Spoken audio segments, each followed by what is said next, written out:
Well, I guess this one doesn't matter, but welcome, guys. Welcome back to the mix. Today we're going to do something we have not done yet.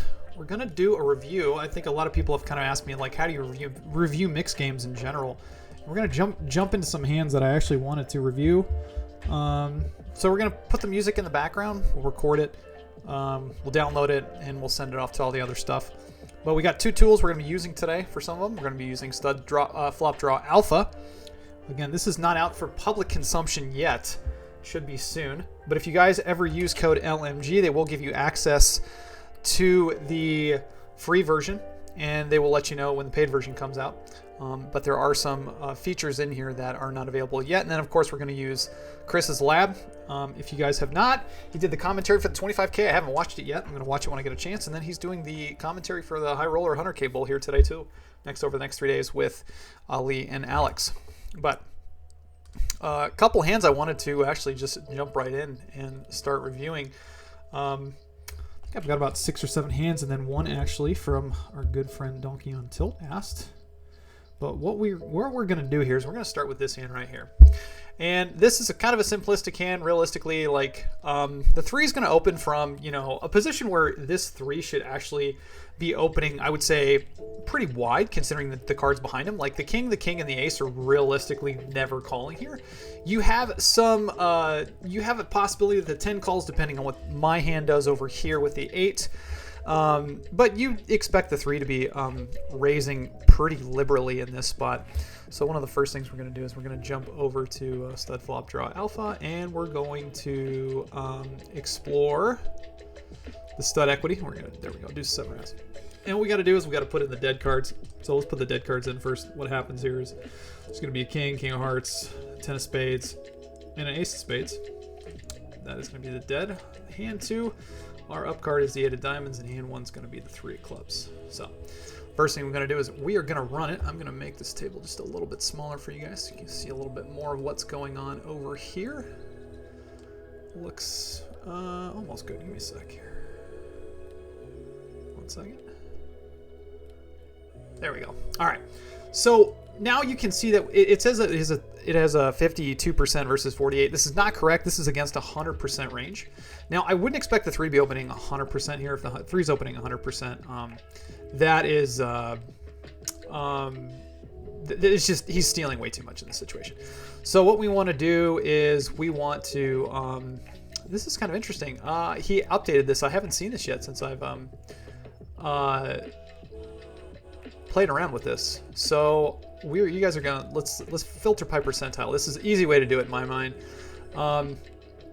You can do something along these lines. Move the 8-3 here in a second. We'll move again some of the worst combos. I mean 2-2-3 is not the worst combo to do it with. Let's see if I can't add it in just yet. But some of these combos look okay. Jack 10's a little high up there. We'll just say something along this for the 3. Okay, so I mean like a relatively good range, and then like if you can just filter, let's see if we can filter range.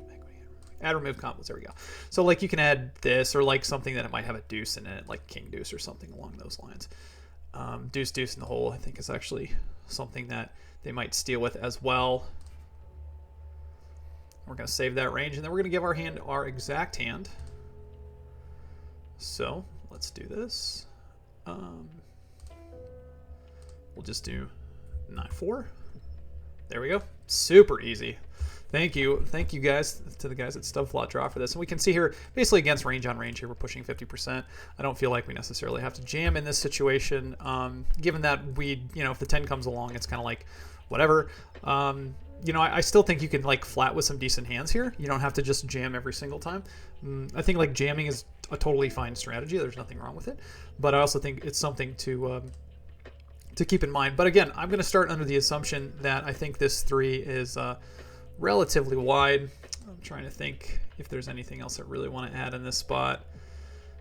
Maybe we want to move combos. Let's do some of the pairs here. I think this is fine.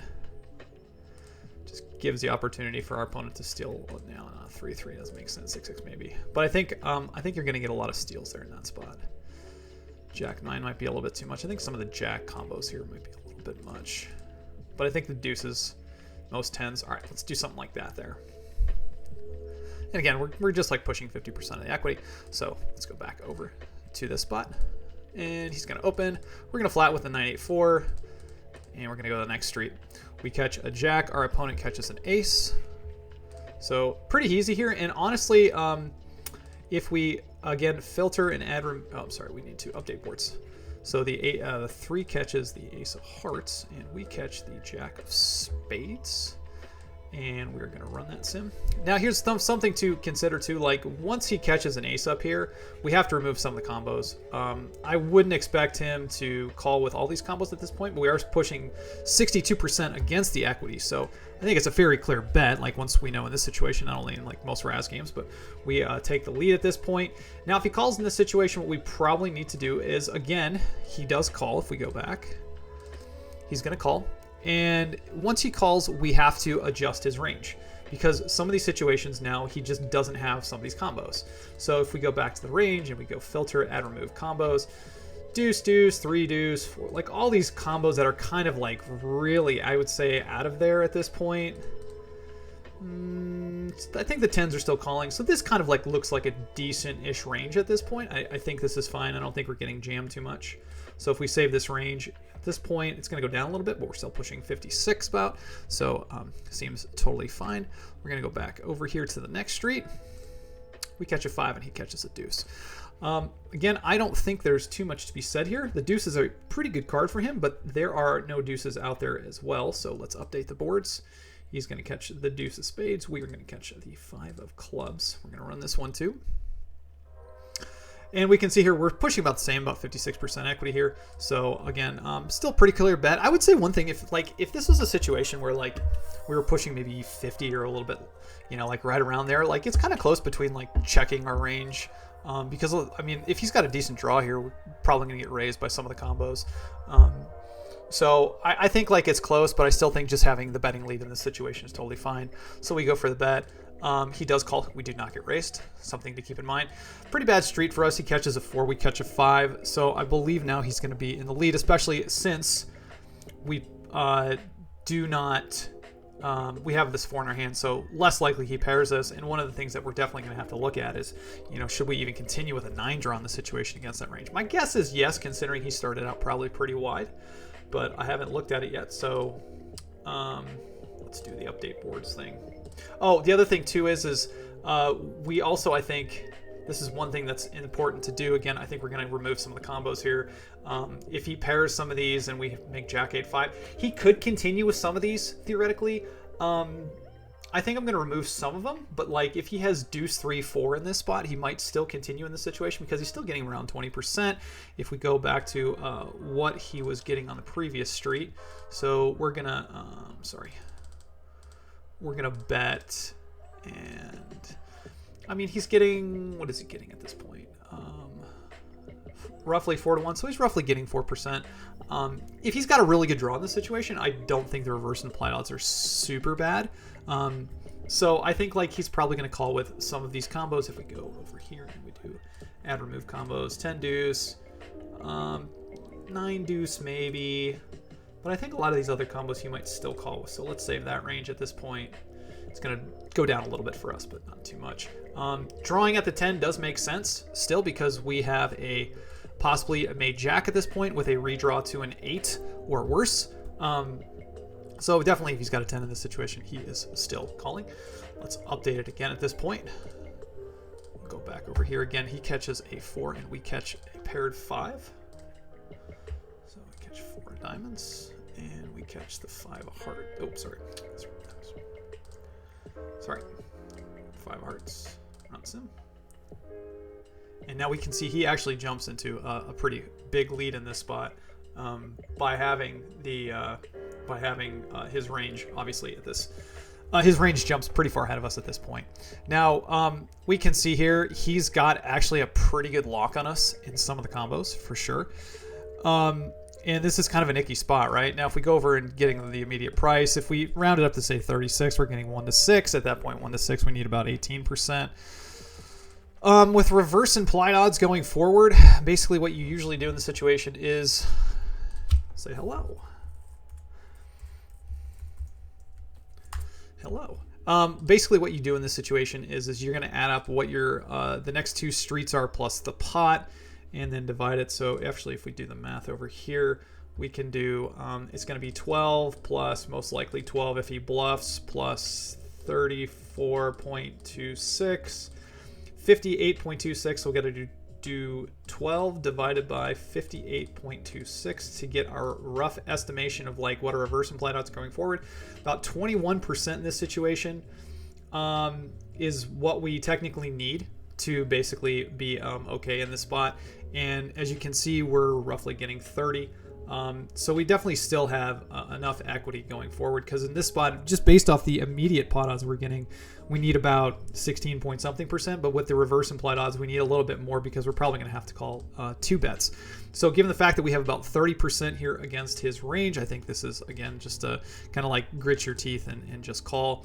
And we do call. And then the river card here like does matter for sure, because now we can see like if it's a king or an ace, that's a pretty bad card for us because it's less likely. So catching a 9 here does help us, and we can even like go look at this. We can look at the updated boards in this spot, and then on the river we catch the 9 of spades, and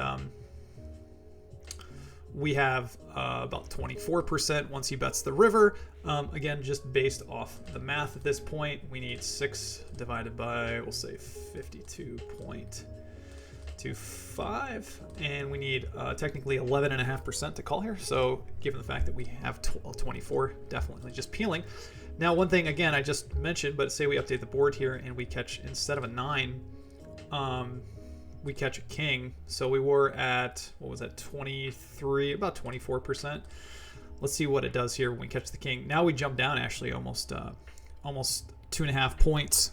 Again, like that river card actually means a little bit more in that spot because you block your opponent from making a better hand. So yeah, we just call this river here, kind of just a standard play. And my opponent looks like he did have on this street over here, he did have the 3-3 deuce 5.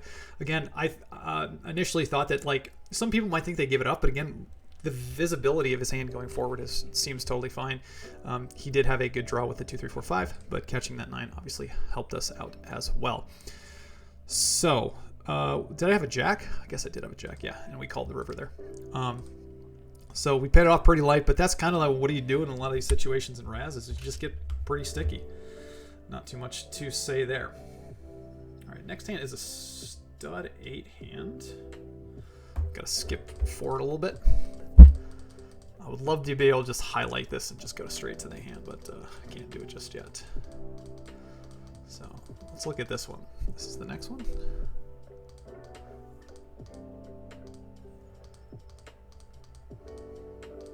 But I mean, obviously, I love this tool. I think this tool is fantastic. These tools are just so good. All right, here. Next one. Pretty good starting hand. Stud 8 or better. Ace, deuce 5. We have a bunch of aces dead. Now, I'm going to start off by saying I think the hand that I played here might have made a loose 6th street bet. Not sure given the dead cards, but we're going to go into it. Give me a second. Let me load up stud flop draw alpha. So we got the 3. Now this is going to be a 3-handed pot. So let's start off here. The ace of diamonds folds, so we know the dead card is the ace of diamonds. And the other card behind us, the king of hearts, is also going to fold. So now this is a 3-way pot. So the hand here is going to be the ace of hearts, the ace of spades, and the 3 of diamonds. Okay. Now, some of the assumptions we're going to make here, right? Okay. So the ace opens, all the aces are dead. We kind of want to play this hand heads up with our ace. We 2-bet. The king is going to fold, and the 3 is going to cold call here. So not quite sure I don't know if I've played with this player before, so the ranges here are kind of a little bit wide. And we will go into what we think in a minute, like what we think. But this Albert here decides to 3-bet. We decide to 4-bet, just jam it up, 5-bet, whatever call. Okay, so let us start with our sim over here and give our opponent some ranges. So what do I think of Albert's range? My guess is Albert's range over here probably has like the suited babies, maybe some of like the ace wheel king combos, the other ace in his hand, maybe some big pairs too, considering the other ace is dead. But we'll take a look at it again. This right here is everyone's range. So let's narrow down ours first. Let's give ourselves add remove. Let's just do this. Let's just do 2-5. Let's do the what is it? 2 hearts, 5 clubs, specifically for our hand. Okay, so it actually narrows it down specifically for us, which is lovely. It does take a little bit of time to load, but I guarantee if you guys work with this tool, it is worth it to try to do this math and try to figure out these spots. Okay, the ace over here with, let us do it by percentile. So he's going to have all his aces. There's no doubt about it. We're just going to remove all those combos. A lot of the bad suited combos, I would say. I don't necessarily know if he just like caps the queen jack suited or something like that. So we can remove some of these, but I think he's probably going to be somewhat up, pretty high up on his range. So we'll say like top 20% seems okay. And then some of these like obviously suited, you know, like face card suited combos over here, considering none of the spades are dead. So this looks pretty good to me, I think. So we're gonna save this range. We'll start with this. And then the 3 of diamonds, again, I'm not quite sure what I thought of this player, but let's move this down a little bit, and let's do it by percentile again. And I want to give him basically, I'm going to remove some of the suited combos, some of the worst combos over here. This probably looks about right. You can probably add in, I'm going to do this in a second here. We're going to save the range, and then we're going to add it actually specifically given the makeup of adding some combos. So maybe if he's got like the case ace 8, ace 7, some of the other maybe diamonds. Now, I don't necessarily think this would be the correct play by any means, but I think some players are also likely to get in there and gamble. So you just never really know. 4 deuce off, 5 deuce, 6 deuce. No, I don't think 7 deuce is necessarily in there, but the straight draws probably are. That makes some sense. 8-5, that's not a straight draw. Okay, let's do something like that there. The big pairs, aces, and like all the wheel draws suited or not. Now, he did call, so I'm not going to give him like, not this, because this is basically the 4 deuce of diamonds, meaning like he have 3 4 deuce of diamonds and he just calls. While I think there's a strategy to be had in there with that type, I think that most likely most players jam there. So we're going to save this range here. Now we're going to start how we're seeing we're doing. We're just kind of neutral EV at this point. So nothing really too much to say. I actually thought we would have been on slightly higher, but it looks like Albert's range is a little better. All right, let's go back to 4th Street. 4th Street, we catch good. I mean, this seems like a pretty mandatory bet considering at this point that like we jammed it and we catch a suited 5 and everyone else catches like okay but not great. So let's go back to the update boards and we catch. That's our specific hand. Interesting. That's cool. He added you can specifically do that, so that's awesome. The ace catches the 3 clubs and the 3 catches the 8 of hearts. Run the sim. Now I don't think for the most part right here too much of the ranges are going to change, and the reason I say that is because it's going to go bet, call. I think there are some hands that Albert probably raises here, so you know maybe we can remove just a couple of the combos, and those combos are probably like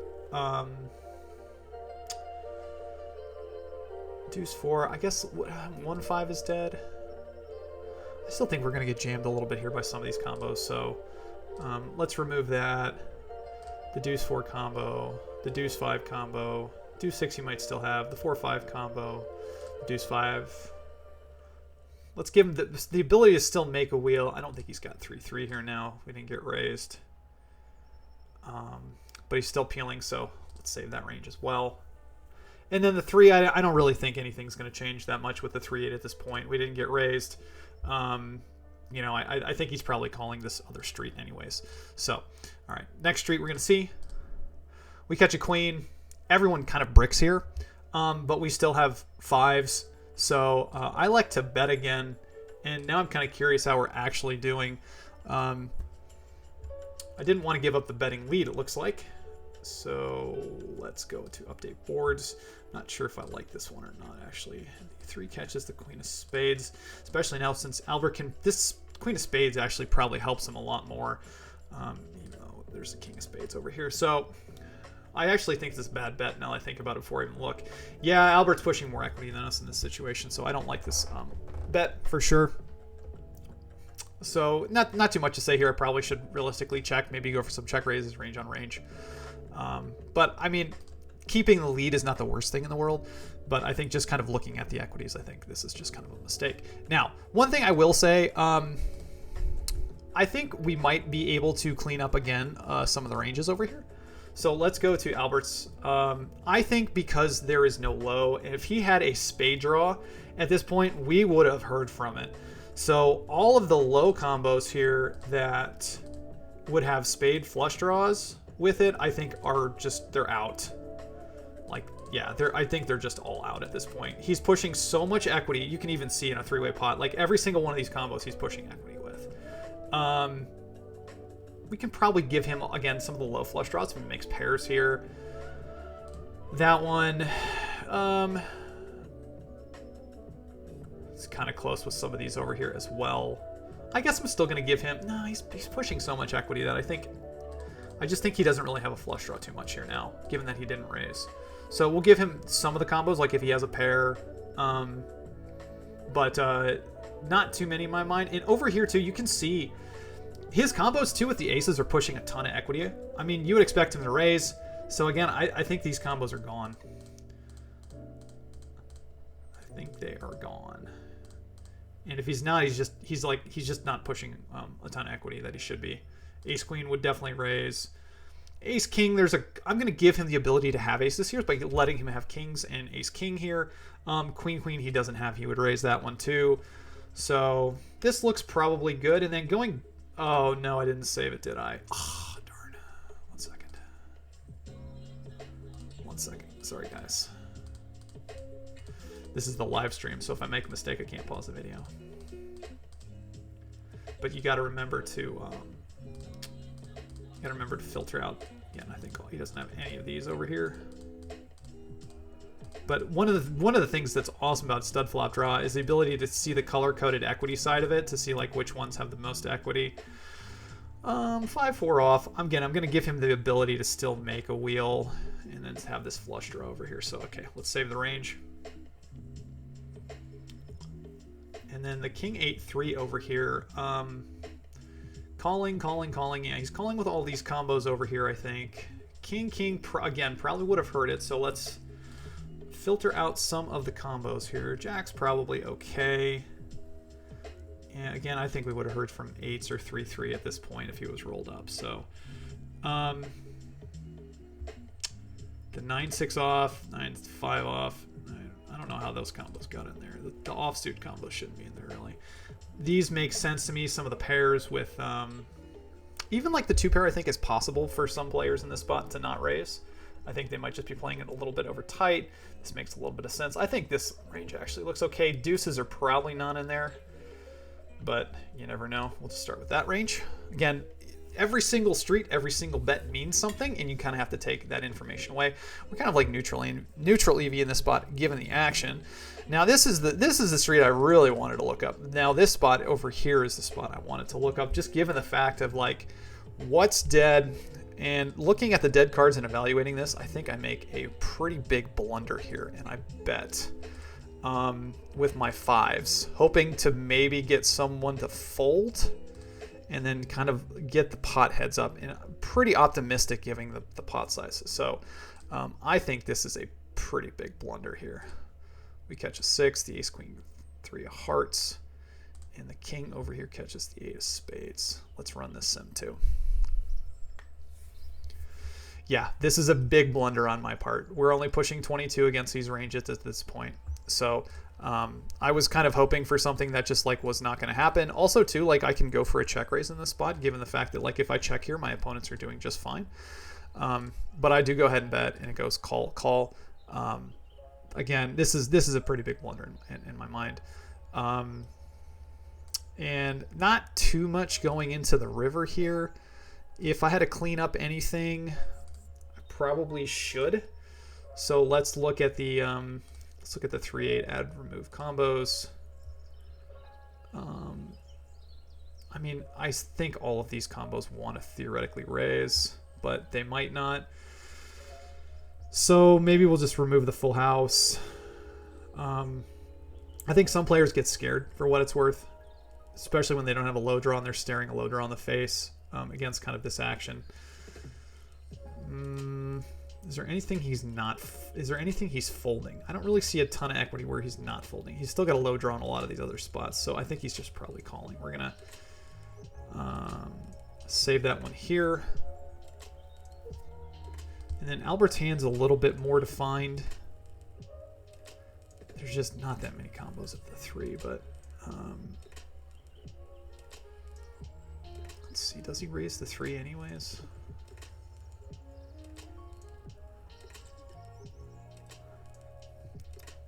He should. There's probably no question range on range here, but I probably don't. He probably doesn't think I bet this without it necessarily a low. So I think again I'm going to just kind of like use my intuition and remove the 3 combos here. Okay, save that range. The only question here, I mean, like after that, we can just go to the update boards because what happens here on the river is pretty nonchalant. We catch a 7, and we have a very, very, very easy bet in this situation. If we're gonna go over to the sim, now how are we doing against those ranges? Going into the river, we can see we're almost completely locked up for the low side of it. So we go ahead and bet, and then the rest of the hand is it goes call, and Albert actually ends up folding. So most likely he just had a low draw and had a pair of 3s. And then over here, our opponent did have the what did he have in the hole? The 4-7, it looks like. The 4-7 did get. How did the 4-7 get? Oh no, that was my other hand. Sorry. No. So then we go over to our opponent there, and he did have the 4-7. It looks like on the other street. So we ended up chopping with the pair of 8s. Again, don't love my bet, but this is why we review. Sometimes you just notice when you make a really, really bad bet, and this is one of the spots why we review. And sometimes, like in games when I'm playing 2 or 3 tables, like you just don't even think about it. You're just like, should I go ahead and do this? But you know, it worked out. So sometimes it doesn't, sometimes it doesn't. And that's why we review. All right, next one's an 08 hand. Let's see what we got here. And 47. Okay, now this one is more of just a pre-flop question, and then for this one we're going to bring in Donkey's tool over here. And the only reason I wanted to look at this one is I was talking, I think, during the stream, and one of the things, the first thing I did is it's like, okay, I know Chicky raised. Now I know this hand is a fold. I've played enough to the point where I know this hand is not pushing up equity. I think a lot of people still think like this high 2 low card combo is actually a play. Okay, so we do see Albert fold there. I just wanted to get it up to date. Now, if we go back over to Chris's tool and we change it over to 6max, again, if you want access to the lab, or if you want access to the lab, go there, register, use code LMG. That lets them know that I sent you. If you want access to stud flop draw, tell them learnmixgames sent you, and they will give you access, the basic access. But here, let's take a look here, right? Even if it gets to us and we go fold on the button, we can see here, we're going to filter in a minute as it loads. We can go down here and we can just filter basically like the specific hand we want, right? We want the has pair, true, it's loading on the hump, and then we have 2 high, 2 low. So if you basically figure that we have 2 high, 2 low plus pair, what our hand looks like is basically going to be this type of combo, right? Where I guess theoretically, like some of the combos down here are like, are they 4-4 king 10? Yeah, let's see. Can we remove those? All high, triple suited, numeric filters. I want to remove some of those, but I'm trying to think of how to do it. Well, we can do this here. We can filter this out. So let's take 2 high, 2 low out, and let's do king. We know aces are going to raise. Queen, jack, 10-10. And if we filter it, I wonder if actually what I'm going to do, give me a second over here. I'm going to open this up and I'm going to look at the Pro Poker Tools Explorer.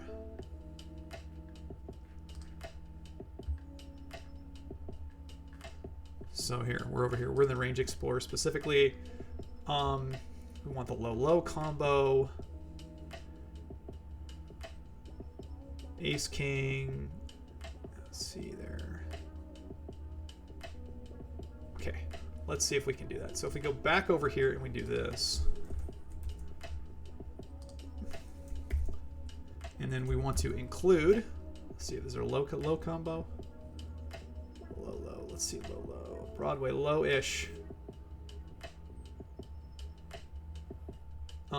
Single letter with category letters. With or without the, let's see if that works. Oh, yes.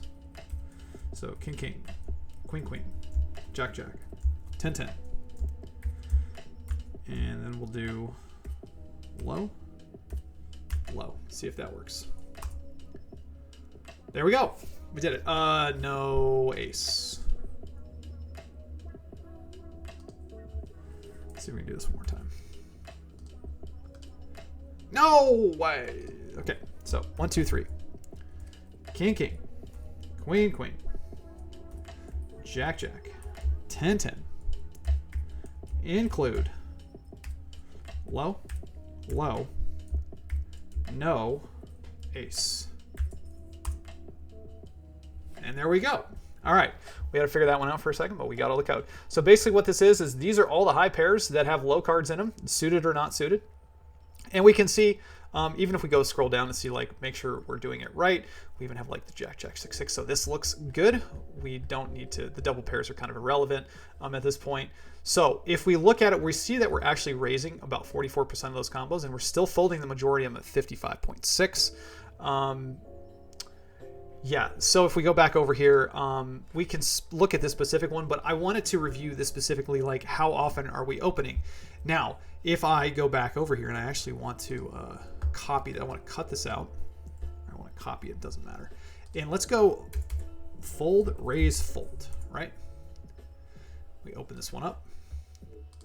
And we use that exact, we were going from playing 45 to basically only playing 20% now. So we remove more than half of our range that we were going to there with the big pair and the two lows, not including the ace. Obviously, if an ace in your hand, a little bit better. And you can see here, like, we're not even pushing, like, we're pushing a ton of equity with obviously like king, deuce, 3 double suited kind of things.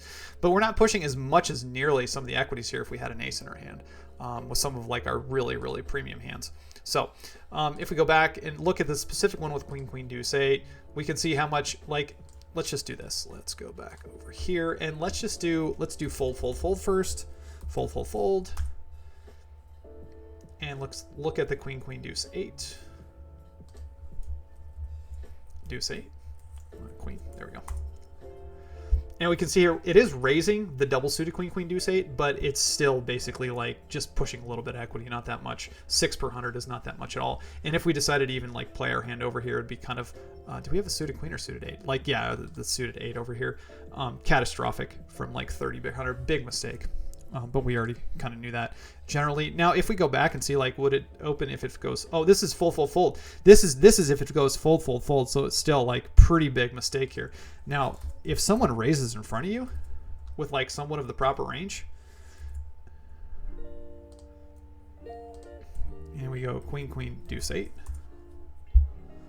We can see here it folds, and even like playing the double suited here, it's losing a ton. Even like my combo here, you're losing more than a small blind each hand you play it. So it's a huge catastrophe. But again, another one that we wanted to look up. Let's see how many more we can get in here. Archie. All right, let's do some Archie. Retail. This is a different table. All right. Again, the replayer is quite nice in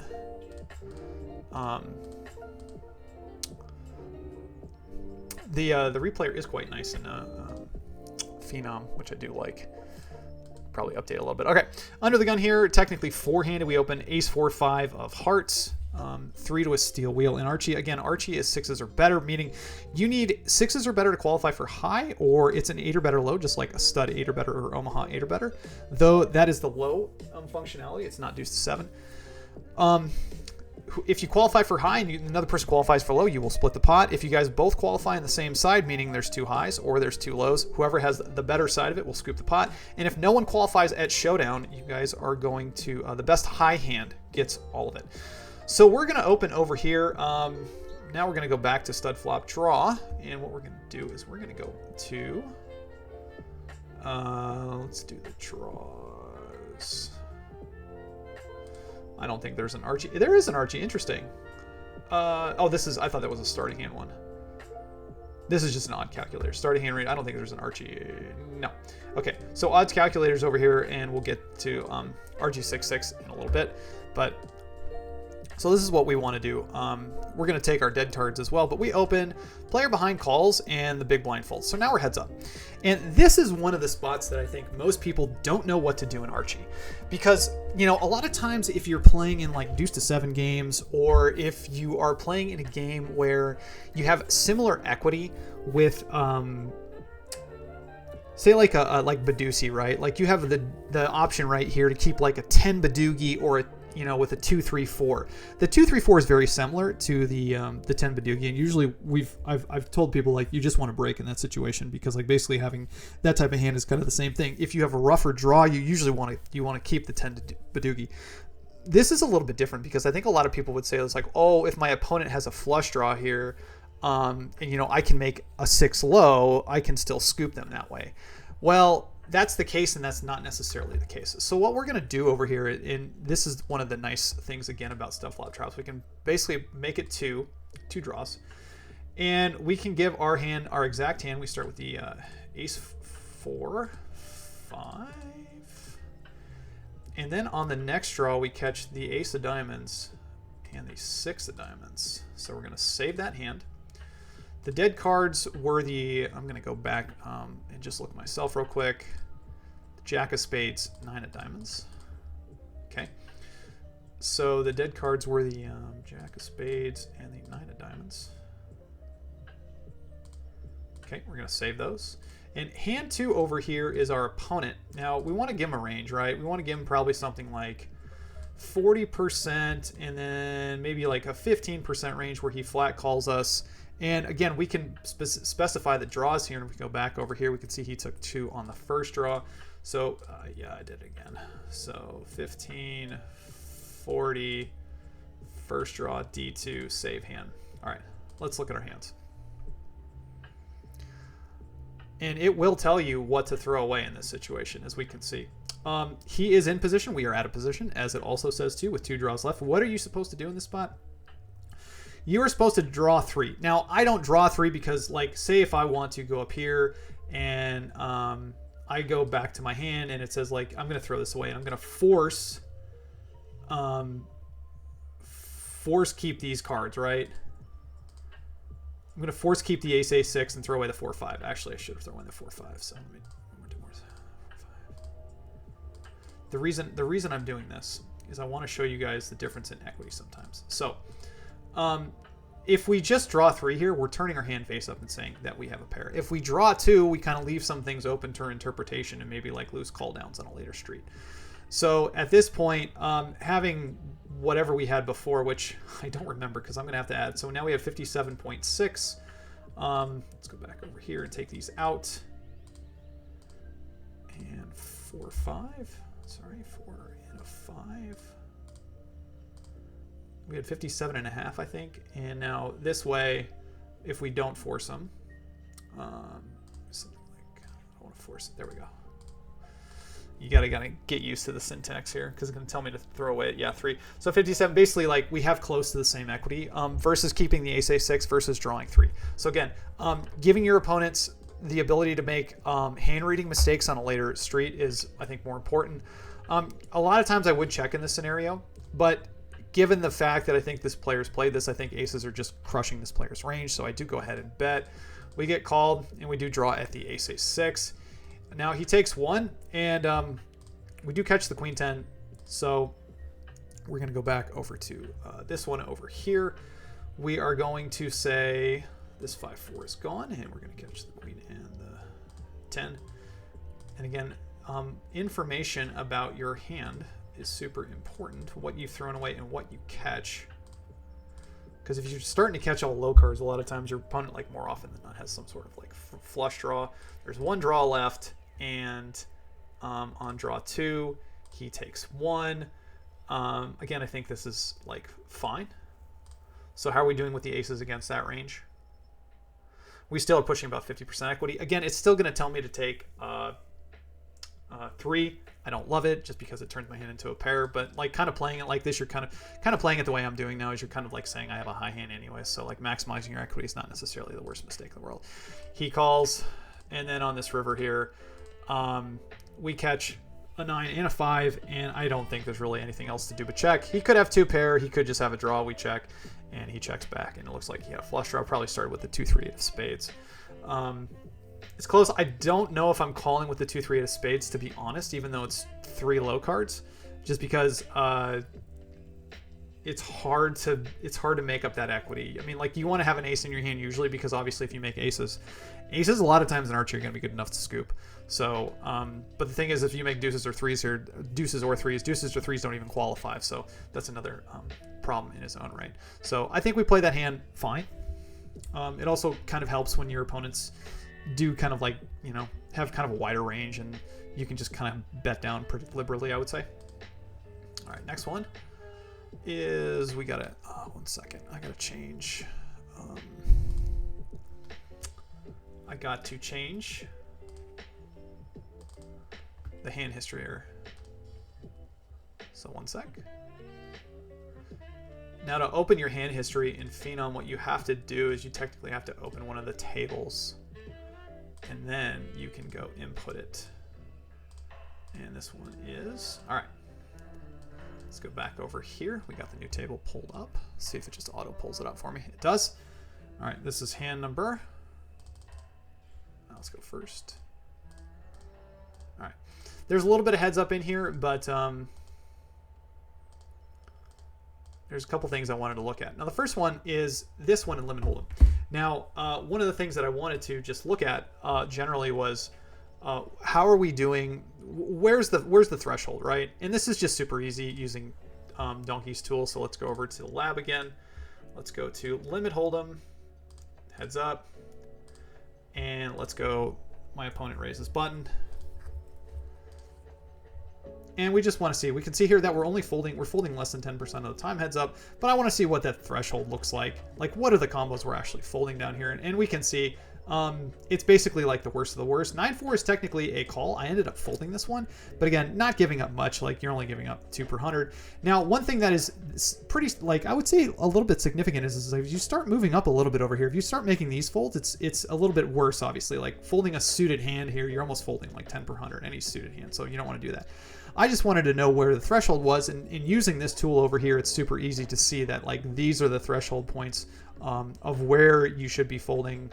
You know, like, I thought a 7-3 would actually be a call considering it's got a straight draw, but it's not. 9-4 is actually technically a call, but, you know, it's 2 per 100. Same thing with like 6-3 off, 9-3 off. You're supposed to call, but you're only losing 1 per 100. So it's not the worst thing in the world if you just catch yourself doing that. Again, like, now if you don't really have a ton of like Limit Hold'em experience, and you find yourself, like, you know, say I fold the King 6 offsuit because you're just not quite sure what you're doing, right there you're giving up so much EV. 30 per 100 is a lot. And even then you can see over here it's actually splitting its range between 3-betting with the King 6 offsuit. And this is what you'll see in Limit Hold'em a lot. The ranges tend to split, and I mean, like, when you're kind of like in the middle of, you're not sure how good the hand is, because if you just have a good hand in Limit Hold'em, solver's like, I want to push my equity as much as I can, and then over here you can see, like, when it's pushing equity, but, you know, it wants to split its range between like 3-betting a lot and calling, so you can just always use what I would call a some like random number generator. But I want to look specifically at the 9-4 hand. The next hand here is a no Limit Hold'em hand. We're going to do this one pretty quick. We're going to use Chris's tool again over here. So, and then this one is, what is this, 34? So I'm going to pull the hand up in the background for you guys while we go here. This is 34. Okay, so I wanted to know what the call-off threshold is, and again, you can use other tools for this, but Chris's tool is specifically made for players. So again, we're looking at a heads-up 40. This is 40 big blind over here. If we look at it, it's 40 big blind with 1 big blind ante. In the game over here, it's a little bit bigger because, again, you can see there's 9 in the middle over here, which means there's 450 dead. So it's not 1 big blind, it's 1.5 big blinds. So it's actually just a little bit, it's a little bit different. I'm looking for it, but there's not one with that. So the thresholds are going to be even wider in this situation than what we're technically looking at, but we're going to go ahead and look at it anyways. So basically what happens here is he's going to raise. We decide to 3-bet to about 10 big blinds, and we get shoved on. So the only question here is like, I was just curious, like, what is the threshold of the call off, right? So if it goes, so he raises first, we see that. Now Silver likes to, if you're going to re-raise in this situation, raise to 10, which we do with the 7s. And now we just want to know what the call off threshold is. We can see that raise, and then, I'm sorry, all in. That's what I was missing. Okay. So how often are we calling here given this action? We call off about 50% of the time. So what is the threshold of the calling off, right? And basically, let's look at is a pair. What are the pairs calling off? We can see for the most part here, 3s and deuces look like they're just calling. They would have, they're not in here, so it looks like they would have just called pre-flop instead of 3-betting. And then there's some splitting, it looks like, between... Oh, I'm sorry. So what this means over here is if it's in the range, so what this means is it actually tends to prefer the call with the 7-7 preflop, what it looks like. So if we go back to the raise, I'll show you guys what this means again, sorry. So if it goes raise and we look at the hands and it goes 7-7, we can see that it actually prefers to shove. That's why it's not in there. It prefers to shove 81%. So the time it elects to go ahead for the 3-bet, it's actually calling off 100% of the time once it gets there. It's just only here 19% of the time. So that's technically what it means. But if it goes raise, all in, again, we don't have the ability to go on. We only have the ability to call it off. And all of these combos here are just calling off. If we want to like dig in a little bit more to specifically what it looks like, you know, King, Queen suited, Ace 10, Jack 10 suited, Queen Jack suited if it 3-bet. All of these ones it's calling off at 40 bigs. Obviously some of the weaker ones it's not. It just elected to call pre-flop, maybe shove some combos that we don't see over here. We can see like Ace 9 is kind of the cutoff where it elects to actually like fold. A lot of these over here, it just like folds all these like weaker combos. But yeah, your better combos here at 40 big blinds is just not folding. But again, if we wanted to look at the pairs, we can see here that basically every single pair that we have that we elected to 3-bet, we're calling off with. And then like, let's say it has ace. Ace is a good one. So what are the aces? Obviously aces are calling off. And then most of the ones that elected to do it, it looks like Ace 10's calling off, the suited aces are calling off, basically that elected to 3-bet, and a lot of the other ones called. Like if you had your Ace 6 suited here, it might have shoved. We can see like, what did it do pre-flop with some of the suited aces? So it goes raise, load hands, and then just go like, has ace in hand, right? So if it has an ace, it does call with like a lot of the suited combos. It doesn't 3-bet, it just wants to play these hands. And then like you can see like the Ace 10 off, the Ace Jack off, it just shoves at 40 bets and just like, I don't even want to deal with this. Just come at me, bro, kind of thing. So again, cool one there. All right, I think this is the last one because I was going to do one more, but I'll save the other one. But this one is a Badoogie hand. And I think, again, this is the only thing I really wanted to look at was the pre-flop. So let's look at the pre-flop here. We raise and we get called. And the first thing I want to look at here in this situation, my opponent takes 1. So you would expect that this hand over here, especially given that we have an extra deuce in our hand, is a little bit wide. And the question here is, should we draw it to 10 or should we draw it to 3? I'm pretty certain that we're supposed to draw 2 again. But I want to double check some of these situations because they do come up. Hey, buddy, what's going on?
All right, sorry, my son wanted to say hi.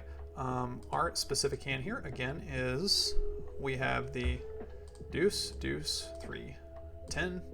I don't think suits matters, but that actually might be the right combo. Oh, I don't even know what I'm doing. 100%. I got a 100% chance to win there. And then our opponent over here, probably something like this, honestly. D1. And we technically are in position, so we want to flip this. But this is something that I definitely want to look at. Now we can see that against the D1 here, that he didn't re-raise us. We definitely want to take 2. Now let's force us to hold the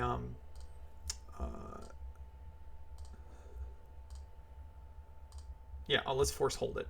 So we'll get rid of the deuce, force keep cards, and we'll put the deuce down here. And 54. So I mean, roughly kind of the same, but again, I forget exactly what the equity was, but I'm pretty sure. What was it? I totally forget now. So 54 right now versus 54 versus 53. What's interesting is I think in general, like, I'm not quite sure if it thinks about playability wise, but definitely playing the deuce 3 is going to have a much better playability than playing the 10, because you can make some big hands and put some extra bets in versus like if you make a 10 and you get raised, or if someone just bets into you, a lot of times you're just calling down. But again, it elects to go that.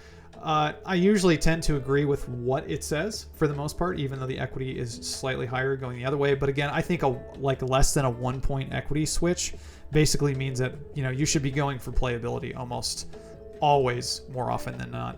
But I think that's all. I don't actually know. So we take 1, we get the ace deuce 3 and we raise. Yeah, let's I guess we can look at the rest. Oh, sorry. So this is what happened here. I totally forgot to put it back. So 1, he bets, raise, call. Let's see how we're doing. The thing is like when he plays his hand like this, it's pretty obvious, I would say, at this point that so we did ditch the 10 and the deuce. We caught the 10 of hearts, ace of clubs, and deuce of clubs, 10 of spades. Now, I do think most players here are usually not necessarily just betting in the 1-2 spot unimproved when they don't 3-bet pre-flop, especially heads up. But because I think like more often than not they're going to have a Badoogie, I think they're going to be checking here a good bit. But I do like to go with the raise here, and it does work. Now again, like, you know, given the fact that we're pushing a ton of equity heads up here, like this is the time that you want to do it, especially too since we're like continuing a lot. With a 1-card draw, we're going to be pretty far ahead of his 1-card draws as well. And I mean, okay, we make it great. I don't think there's much really afterwards. And he just folds. But yeah, I mean, that's a pretty sweet spot. But going back to the whole playability side, like, you know, it's just so much easier to improve to a good 3-card and just win that one at Showdown anyways. But that's all I got for you guys right now. I'm going to try to make a video in the near future as well. So if anyone has any hand histories from Phenom that they want to send in, I got 1 deuce to 7 Raz that someone sent in, and I'm looking for 1 more right now. And when I get that opportunity, I'm going to go ahead and make like kind of a hand history review. As always, guys, if you want access to stud flop draw, just go over to like create account, and when they ask you how'd you hear about us, tell them learnmixgames sent you. And again, you will get the you will get, what am I calling it? You are getting access to kind of the free version, and then the alpha version should be released later this year. Not quite sure when, but there's a lot of other stuff coming out, especially the stud stuff, which is super helpful. And then obviously, if you want to do Death Donkey's Lab at the same time as well, you can go over there, and there is a free version. It's kind of limited to what you can do, but you can play around with it to see if you like it. And if you do like it, again, especially like you're an 8-game player, like a Tours tournament player for a lot of these spots, Super, super, super helpful. What we haven't done yet, we've kind of looked at like some of these Deuces 7 River game stuff, and it's really, really cool going forward because he kind of created this on his own from scratch. But anyways, guys, if you go over there, you use code LMG. It lets him know that I sent you as well. And there's a bunch of little different packages that he has over on that side. But as always, guys, thank you for watching. Good. Oh, you guys can always record up to 1 hour in Phenom and send it in. If you do that, then you get a free review. 1 hour, any mixed game, any mixed tournament on Phenom. And if you use code LMG at sign up, if you haven't had an account yet, you get 2 free hours. So, all right, guys, until then, good luck at the tables. Play well. We'll talk to you soon. Bye-bye.